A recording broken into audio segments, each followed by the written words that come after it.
ഈ ക്വസ്റ്റ്യൻ ആരാ വേഗം സോൾവ് ചെയ്യുന്നേ? വേറെ ആര് ചെയ്താലും കുഴപ്പമില്ല, പക്ഷെ ഇവൻ ചെയ്യുന്നതിന് മുമ്പ് എനിക്കിത് സോൾവ് ചെയ്യണം. സാർ ചെയ്ത്. സാർ ഞാനും ചെയ്ത്. അടുത്ത വട്ടം ഞാൻ തന്നെ ഫസ്റ്റ് അടിക്കും. അനന്തു 50-49, വരത്ത് 50-49. ഈ ക്ലാസ്സിൽ നിങ്ങൾ മാത്രം പഠിക്കുന്നുള്ളോ? ബാക്കിയുള്ളവർക്ക് എന്ത് പറ്റി? അടുത്ത പ്രാവശ്യം നിന്നേക്കാൾ മാർക്ക് ഞാൻ മേടിക്കൂടാ. അപ്പൊ ഈ പോർഷൻ ആദ്യം പഠിച്ച് പറഞ്ഞ് കേൾപ്പിക്കുന്നയാൾക്ക് വേഗം വീട്ടിൽ പോവാം. ഇവനേക്കാൾ മുന്നേ ഞാൻ പറഞ്ഞ് കേൾപ്പിക്കും.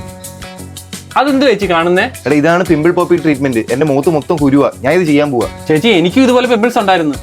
അത് മാറാൻ നീ എന്താ യൂസ് ചെയ്തേ? ചേച്ചി ഞാൻ അതിന് യൂസ് ചെയ്തത് ഡെംഡോക്കിന്റെ 2% സാലിസിലിക് ആസിഡ് ഫേസ് വാഷ് ആണ്. ഇതാണ് ഡെംഡോക്കിന്റെ 2% സാലിസിലിക് ആസിഡ് ഫേസ് വാഷ്. ഇത് ജസ്റ്റ് ഒരു ഡ്രോപ്പ് എടുത്താൽ മതി, നമ്മുടെ ഫേസ് നല്ല ഗ്ലെൻസ് ആവാൻ വേണ്ടി സഹായിക്കും. ഓയിലി സ്കിൻ ഉള്ളവർക്കും ആക്നെ പ്രോൺ സ്കിൻ ഉള്ളവർക്കും ഒരേപോലെ യൂസ് ചെയ്യാൻ പറ്റും. ജനറ്റിക് പ്രോബ്ലം കൊണ്ടോ സ്ട്രെസ് കൊണ്ടോ ഹോർമോണൽ ചേഞ്ച് കൊണ്ടോ ഉണ്ടാകുന്ന ആക്നെ നമുക്ക് ഈ ഒരു ഒറ്റ പ്രൊഡക്റ്റ് കൊണ്ട് മാറ്റാൻ പറ്റും. ഇത് ഒരു ഡേയിൽ ട്വൈസ് ആണ് യൂസ് ചെയ്യേണ്ടത്. ഇത് ഡെയിലി യൂസിനും സ്യൂട്ടബിൾ ആണ്. കൂടാതെ ഇത് എല്ലാ സ്കിൻ ടൈപ്പിനും യൂസ് ചെയ്യാം. 120 ml വെറും 200 രൂപയ്ക്ക്. ഈ പ്രൊഡക്റ്റ് പർപ്പിൾ അവൈലബിൾ ആണ്. പ്രൊഡക്റ്റ് ടാഗ് ചെയ്തിട്ടുണ്ട്. 2 hour delivery in Hyderabad, Chennai, Bangalore, Kolkata. എടാ അവ എന്തി? എടാ അവൻ സ്കൂൾ മാറിപ്പോയി, അവൻ്റെ അച്ഛൻ ട്രാൻസ്ഫർ കിട്ടി. ഓ എന്താ അനന്തു, ഇപ്പൊ മാർക്ക് കുറവാന്നല്ലേ? എന്ത് പറ്റി? മത്സരിക്കാൻ ഒരാളുള്ളതായിരുന്നു ഞാൻ പഠിക്കാൻ കാരണം. എതിരാളിയില്ലാതെ ഞാൻ ആരോട് മത്സരിക്കാൻ?